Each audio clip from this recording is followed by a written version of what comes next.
Hello to all. This is Alejandro Bratti and William Ailey from Unlock Clarity, and welcome to the Spanglish World Networks on Single TV channel 250. Please remember to download both the Single TV app on the respective app stores on iOS and Android devices.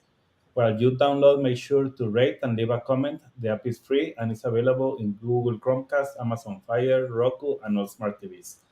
Today we are very happy. The conversation that we're going to have is very powerful. But let's start with how are you, William? How is everything there? I'm doing well. It's actually nice for the middle of April. Well, here it's raining, so I believe it's normal. But I feel that it's already night, and I don't know it's 4 p.m. But everything is okay. So how are you? Anybody that is in any network that can write, just write a comment and tell us something. Will be great to hear from you. Yes, Uh, and here, even if you have any questions in the time that we are talking here, you can post it in the any social media that we are transmitting this. So thank you all. Thank you for being here with us. Today we want to talk something that I believe is really powerful, and it's the journey within. Everything starts from within. Sometimes we are looking for everything in the outside, like I am not becoming that person because of this thing that is happening in the or because of this person or because my boss or because like all the things that are happening around us. But when we start to change our journey and start to focus on ourselves and what is happening inside of me and the thing that I have under control or not, it's you can start to see really changes, and that's where we are going to start talking. absolutely.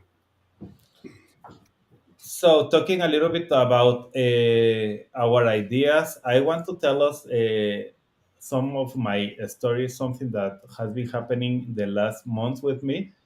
I have been working a lot with my throat.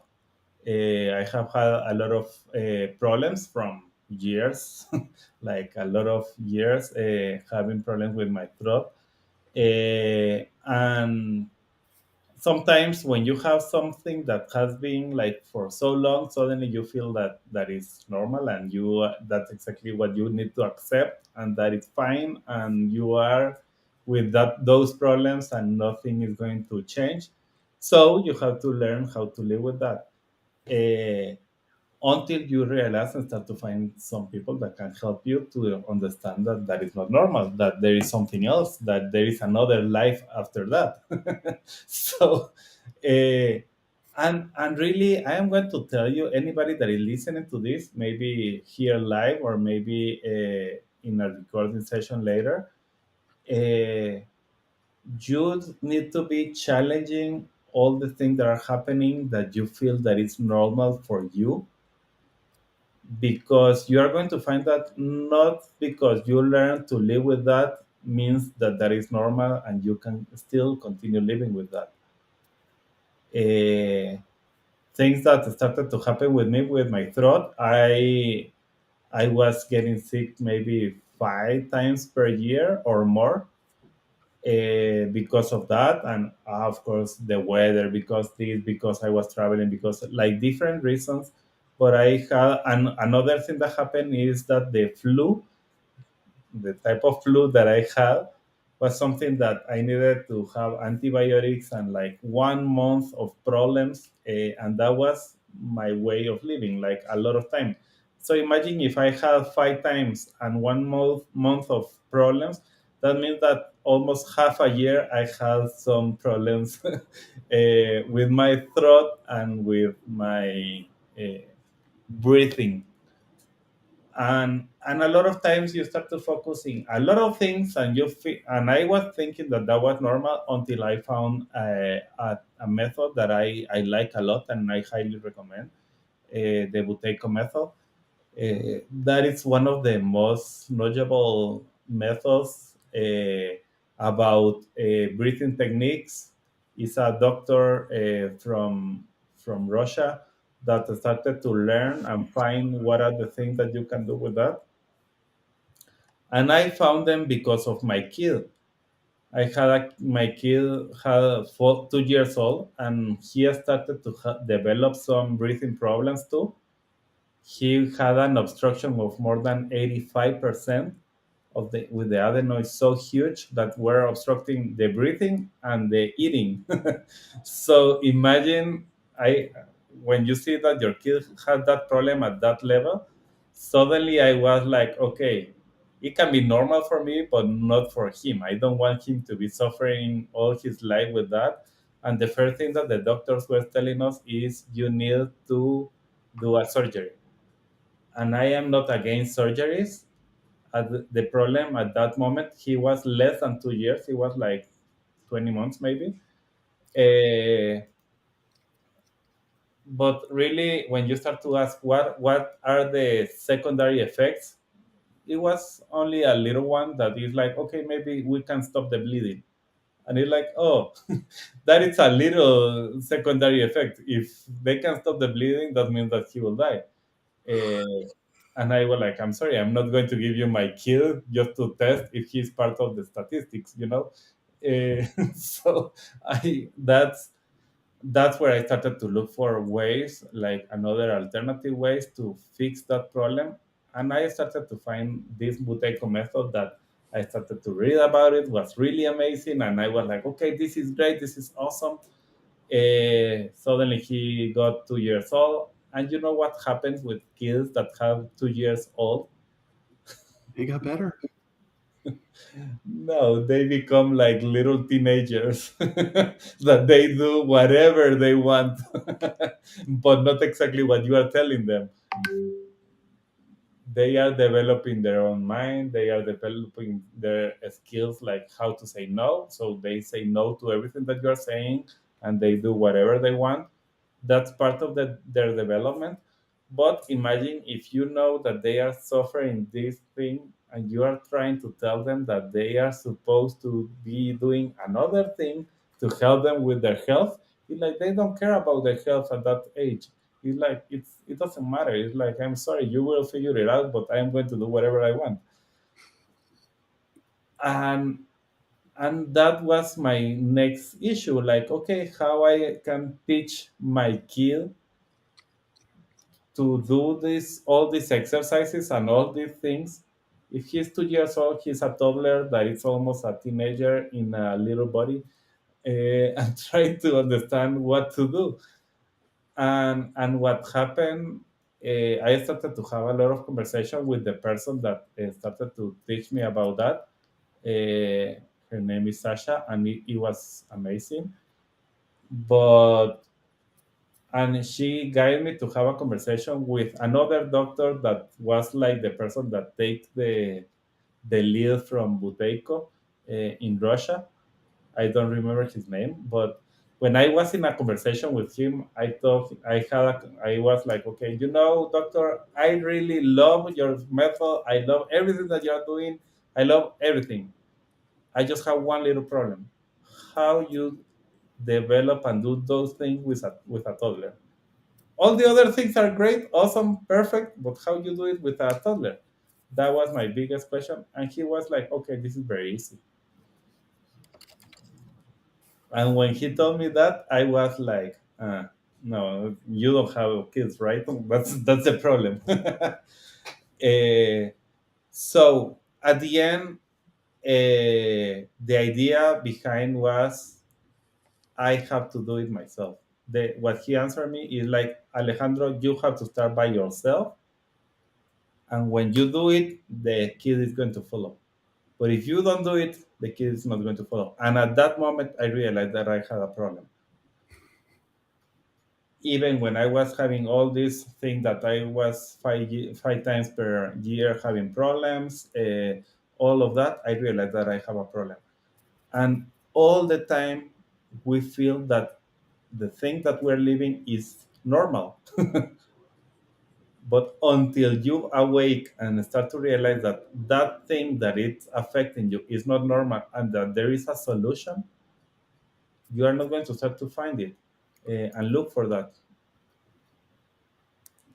So we started to work, just going quickly, with in the last months I have been working with William also, and learning how to uh, take out some of the emotions and things that I had in my throat. So let's. I am going to open the door with you, William, because I have talked too much. But in regards of this, like, okay, what are you talking about that my emotion can affect my throat, and I have 40 years of problems because of my uh, emotions in my throat. How can that happen? And how anybody that maybe is going through any other problem, similar or not, can realize that there is a solution when you talk about emotions or energy. Let's come back to a foundational principle. Emotion is short for energy in motion. We're supposed to feel our emotions. When we don't feel our emotions, they don't move, they don't go anywhere. And so we, our unconscious packages them and puts them somewhere in our body. And if you watch any toddler, they feel, they have their emotions, their feelings, whatever, and they let them go. They move on. They're in the constant eternal now. It's Mm, only adults who have learned to stop feeling that don't feel their emotions. When we don't feel our emotions, we get sick. It's that simple. And so we have this wonderful brain structure that normalizes anything, even no matter how crappy it is. So you normalized having a crappy life, just like I did. I used to get 4 sinus infections a year when I was in the military. And at some point, I realized it was because I was in the military that I was getting sick because I didn't want to be there. I didn't enjoy it anymore, on and on. So, yeah, the emotion code, when was it? 2013, in the middle of 2013, when I got certified. The emotion code taught me a lot about how our emotions impact us. And mm, when we stuff them, when we don't feel, then the body speaks and it gets sick. mm. So, yeah. And one So of the that's a good point. My body talks when it's sick. I start to feel sick. That's a good sign to start to understand that, okay, maybe there is an emotion that is blocked there. What else? What happens with that? What we can do with that? a big one, which we never, which we most of us didn't learn as children, is to just start feeling our emotions again. Because a huge thing to remember is when we're feeling our emotions, they can't kill us. Only we can kill ourselves if we don't feel and if we act on whatever that emotion is. Um, as someone who's dealt with suicidal thoughts for crap 4 decades, um, Mm, I don't have to deal with it more than say 1 day out of every 2 months now, sometimes less. It's just a simple thing of their emotions, their feelings. They can't kill me. mm, Only I can kill me. So that's an important thing is we don't have to act on them. We just need to feel them and let them go. mm, And that can be traumatic, that can be painful, that can be all of those wonderful words you want to put with it. And yet we got to do that. Or we have problems with our throat, with our elbow. In the emotion code, they say the pain in your neck really could be your ex. mm, And a lot of times that is true. So, and as you've told me before, there were like 30 emotions in your throat, and things got better. And then we went in and found lots of other things that were living in your throat. And the latest one that you noticed was when you were meditation and you expanded your tonsils, you found words. Tell me more about that. Yeah, so something that for me was like a big aha moment was when I was in meditation and I started to like think about my throat. I wanted to have this throat like improving, and what I started to see in the like the tonsils that were like swallowed, like they were big and they were. What I started to see is that they were full of words, and it's like how they can be full of words. That this doesn't make any sense. Like how that can be like full of words. This is an organ. Doesn't make any sense. Like it's supposed to help with the what you are eating or maybe with any infection other things, but why the infection and everything is full of words?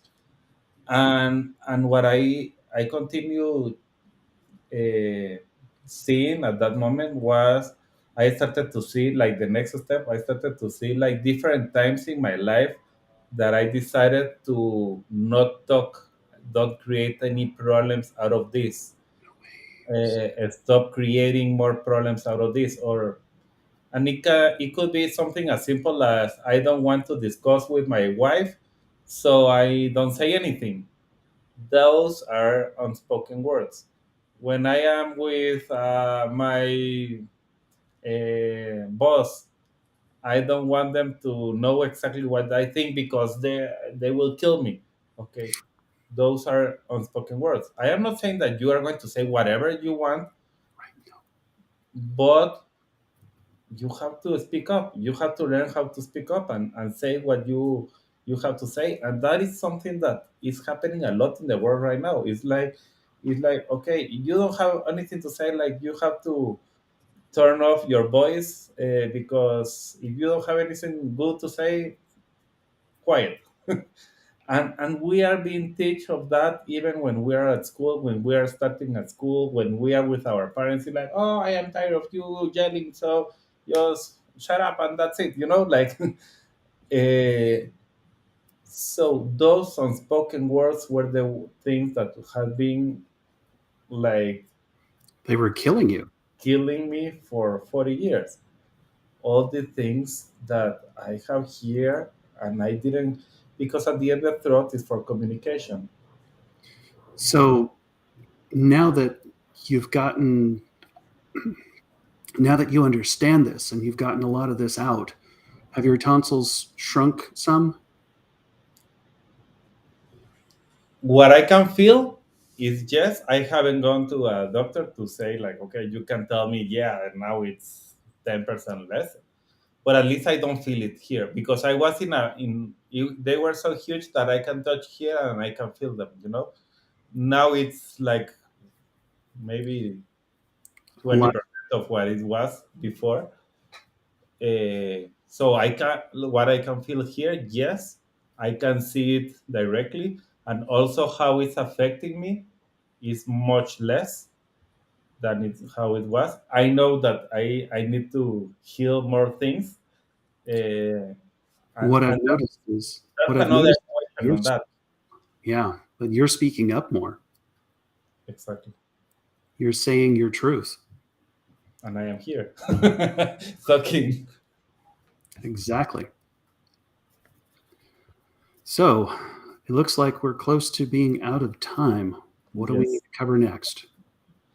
So things, action steps to help you. We always love to give some things.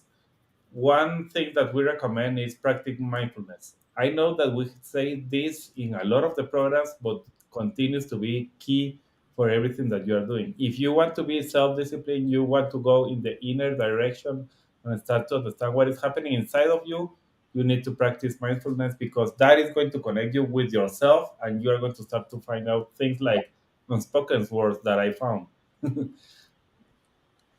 Okay, another one, William. Values. We have to take it. We have to take into account of what's important to us and what guides our decisions and our actions. Is it the American version of set down, shut up, and color, or is it I value me enough to say my truth. Mm. Okay, set achievable goals. That's the last one.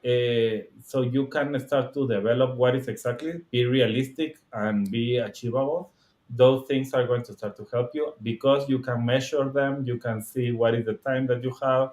That is going to help you also. So I know that it was very quick today. I hope that even my story helped you.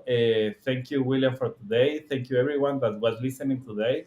It was amazing, and also the people from the program that is helping us to have this program today.